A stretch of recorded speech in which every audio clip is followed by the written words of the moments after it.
and friends, and welcome to Chapter 13. When Violet Baudelaire was 5 years old, she won her first invention contest with an automatic rolling pin she fashioned out of a broken window shade and 6 pairs of roller skates.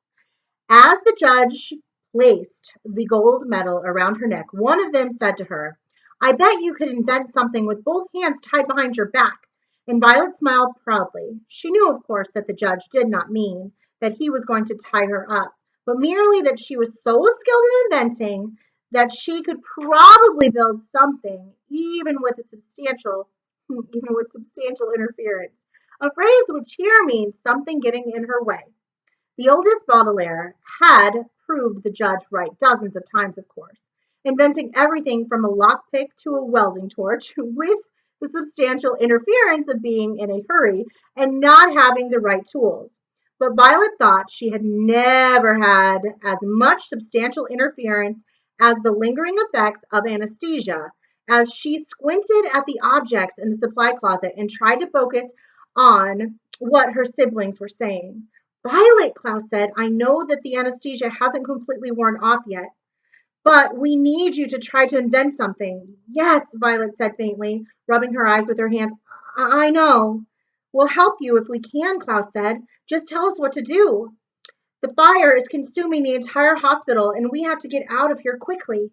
"Random," Sunny said, which meant, "and Olaf's associates are chasing us." "Open the window," Violet said with difficulty, pointing to the window in the corner. Klaus helped Violet lean against the wall so he could step over the window without letting her fall.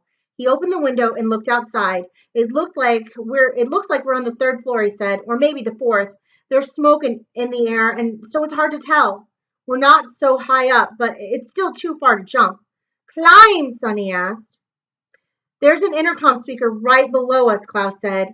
"I suppose we could hang on that and climb down to the bushes below, but we'd be climbing in front of a huge crowd. The doctors and nurses are helping the patients escape, and there's Hal and that reporter from the Daily Punctilio, and the middle Baudelaire was interrupted by a faint sound coming from outside the hospital.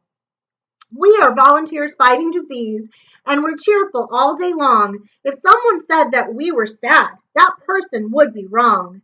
"And the volunteers fighting disease," Klaus continued, "they're waiting at the entrance of the hospital, just like Matthias told them to do. Can you invent something to fly over them?" Violet frowned and closed her eyes, standing still for a moment as the volunteers continued singing. "We visit people who are sick and try to make them smile, even if their noses bleed or if they cough up bile." "Violet," Klaus asked, "you're not falling asleep again, are you?" "No," Violet said. I'm thinking. We need to distract the crowd before we climb down." The children heard a faint roar from behind the closet door. "Kessa," Sunny said, which meant, "That's Ola's associate. It sounds like it's entering the ward for people with nasty rashes. We'd better hurry." "Klaus," Violet said, and opened her eyes. "Open those boxes of rubber bands. Start to string them together to make a cord. Tra-la-la and fiddle-dee-dee. Hope you get well soon. Ho, ho, ho, and he. Have a heart-shaped balloon." Klaus looked down and watched the volunteers giving balloons out to the hospital patients who had been evacuated from the hospital. "But how will we distract the crowd?" he asked.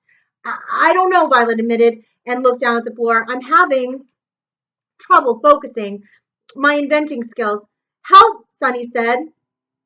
"Don't cry for help, Sunny," Klaus said. "No one will hear us." "Help," Sunny insisted, and took off her white medical coat. Opening her mouth wide, she bit down on the fabric, ripping small strips off the coat with her teeth. Then she held up the strip of white cloth and handed it to Violet. "Ribbon," she said, and Violet gave her a weary smile. With unsteady fingers, the eldest Baudelaire tied her hair up to keep it out of her eyes, using the thin strip of fabric instead of a hair ribbon. She closed her eyes again and then nodded. "I know. It's a bit silly," Violet said. "I think it did help, Sunny. Klaus, get to work on the rubber bands. Sunny, can you open one of those cans of soup?" "Treen," Sunny said, which meant yes. "I opened one earlier to help decode the anagrams." "Good," Violet replied, with her hair up in a ribbon. even if the ribbon was spurious. Her voice sounded stronger and more confident. We need an empty can as quickly as possible. We visit people who are ill and try to make them laugh, even when the doctor says you must saw them in half. We sing and sing all night and day, and then we sing some more. We sing to boys with broken arms and girls whose throats are sore. As the members of VFD continued their cheerful song, the bottlers worked quickly. Klaus opened a box of rubber bands and began stringing them together. Sunny began to gnaw at the top of a can of soup, and Violet went to the sink and splashed water on her face to try to make herself as alert as possible.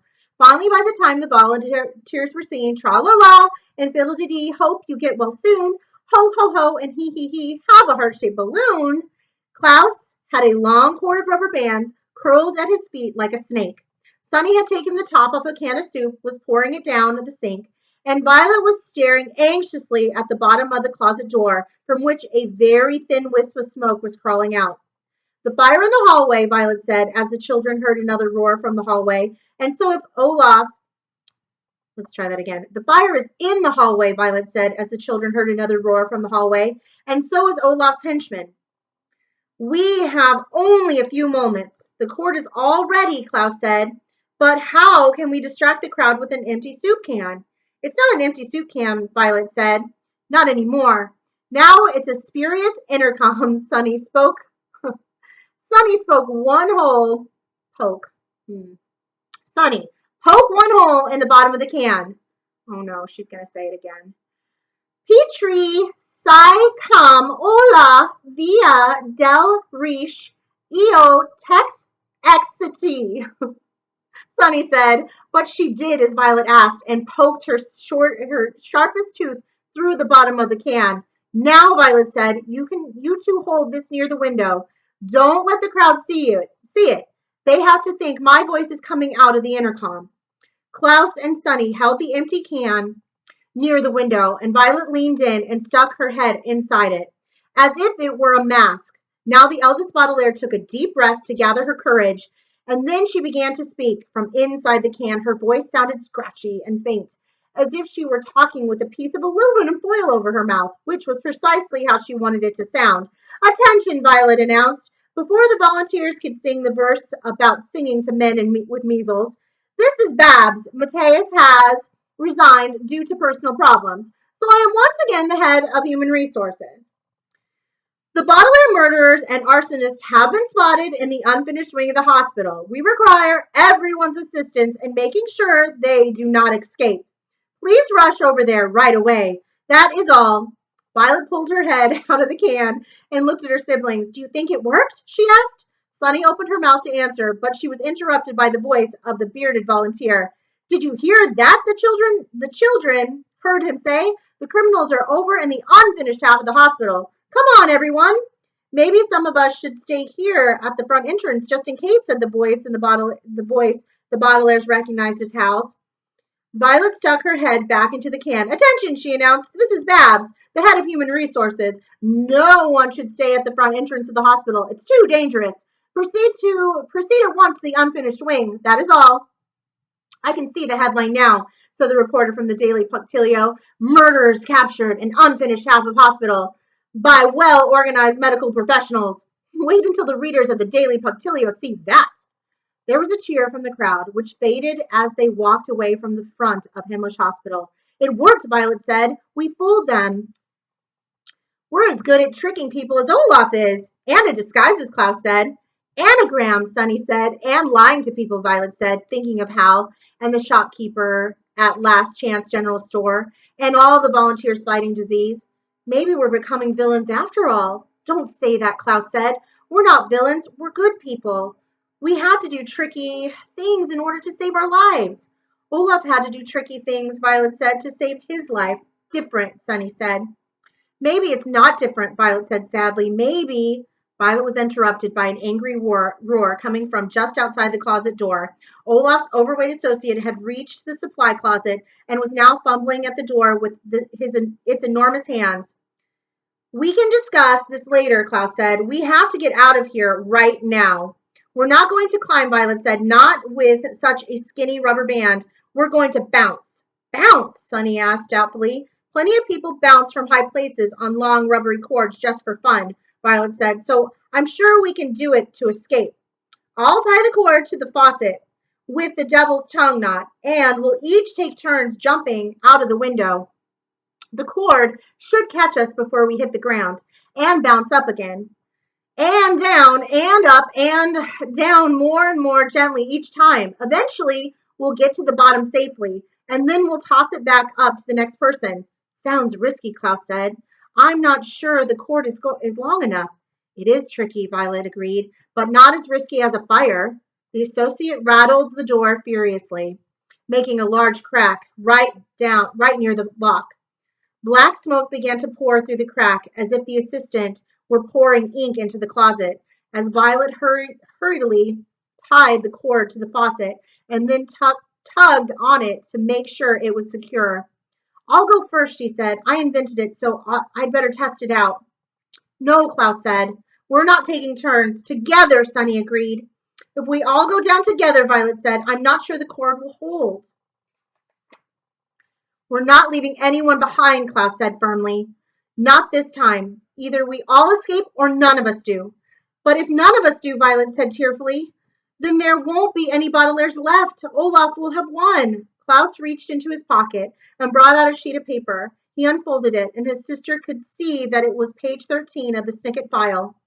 He pointed to the photograph of the Baudelaire patients parents, and the sentence that was printed below it. Because of the evidence discussed on page 9, he read out loud, experts now suspect that there may in fact be one survivor of the fire, but the survivor's whereabouts are unknown.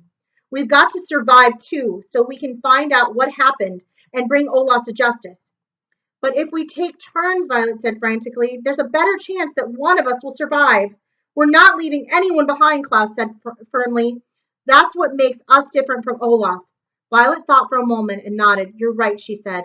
Olaf's associate kicked at the door, and the crack grew bigger. The children could see a tiny orange light shining in the hallway and realized that the fire and the associate must have reached the door at the same time. I'm scared, Violet said. I'm frightened, Klaus said. Sheer terror, Sunny said. It's not supposed to be funny, but it is a baby saying it. Sunny said, and the associate kicked the door again, forcing the few sparks through the crack in the door. The Baudelaires looked at one another, and each child grabbed the rubber band cord with one hand. With their other hand, they clasped one another, and then with another word, they leaped out of the window of Himmlish Hospital. Stop. And it says in big bold letters. There are many things in this world I do not know. I do not know how butterflies get out of their cocoons without damaging their wings. I do not know why anyone would boil vegetables when roasting them is tastier. That is true. I do not know how to make olive oil, and I do not know why dogs bark before an earthquake, and I do not know why some people voluntarily choose to climb mountains where it is freezing and difficult to breathe, or live in the suburbs where the coffee is watery and all of the houses look alike. I do not know where the Baudelaire children are now, or if they are safe, or if they are even alive. But there are some things I do know. And one of them is that the window of the supply closet in the ward for people with nasty rashes of Himmlish Hospital was not on the third floor or the fourth floor, as Klaus had guessed. The window was on the second floor, so that when the three children dropped through the smoky air, clinging to the rubber band cord for dear life, Violet's invention worked perfectly. Like a yo-yo, the children bounced gently up and down, brushing their feet against one of the bushes planted in front of the hospital, and after a few bounces, it was safe to drop to the ground and hug each other with relief. We made it, Violet said. It was a close call, but we survived. The Baudelaires looked behind them at the hospital and saw just how close a call it had been. The building looked like a fiery ghost, with great bursts of flame coming from windows and oceans of smoke pouring from great gaping holes in the walls. The children could hear glass shattering as the windows burned away, and the crackle of wood as the floors fell through. It occurred to the children that their own house must have looked like this on the day it burned down, and they stepped back from the burning building and huddled together as the air grew thick with ashes and smoke, obscuring the hospital from view. Where can we go? Klaus asked, shouting. Over the roar of the fire. Any minute now, the crowd will figure out that we are not in the unfinished half of the hospital and return here. Run, Sunny shrieked. But we can't even see where we're going, Violet cried. The whole area is filled with smoke. Stay down, Klaus said, dropping to the ground and beginning to crawl. In the Encyclopedia of Escaping Arson, the author wrote that there's more oxygen close to the ground, so we can breathe more easily. But we need to get to some kind of shelter right away. Where will we find some kind of shelter in this empty landscape? Violet asked, crawling behind her brother. The hospital is the only building for miles, and it's burning to the ground. I don't know, Klaus said, coughing loudly, but we can't breathe in this smoke for long. Hurry up, the Baudelaires heard a voice call out of the smoke. This way! A long black shape emerged from the smoky air, and the children saw it was an automobile pulling up in front of the hospital. An automobile, of course, is a kind of shelter, but the siblings froze on the ground and dared not crawl an inch further towards the car. Hurry up, Olaf's voice said again. Hurry up, or I'll leave you behind. I'm coming, darling. From behind them, the Baudelaires heard the reply of Esme Squalor. Lucafont and Flutano are with me, and the ladies are following behind. I had them take all the medical coats we could find in case we need them for costumes again. Good thinking, Olaf replied. But you see, the car is in smoke. Let's try that again. Can you see the car is in smoke? Yes, Esme said, her voice growing closer. The Baudelaires could hear the odd footsteps of her stiletto-heeled shoes as she strode towards the automobile. Open the trunk, darling, and we'll put the costumes in. Oh, all right, Olaf sighed, and the children saw the tall figure of their enemy step out of the car. Wait up, Olaf, the bald man cried. You fool, Olaf replied. I told you to call me Matthias until we leave the hospital grounds. Hurry up and get in the car. The Snicket file wasn't in the Library of Records, but I think I know where I can find it. Once we destroy those 13 pages, there'll be no stopping us. We've got to destroy the Baudelaires too, Esme said. We would have destroyed them if all of you hadn't messed up my plan, he said. But never mind that. We have to get out of here before the authorities come. But your largest assistant is still in the rash ward looking for the brats, the bald man said, and the children heard him open the door of the automobile. The hook-handed man spoke up, and the children could see his odd shape in the smoke.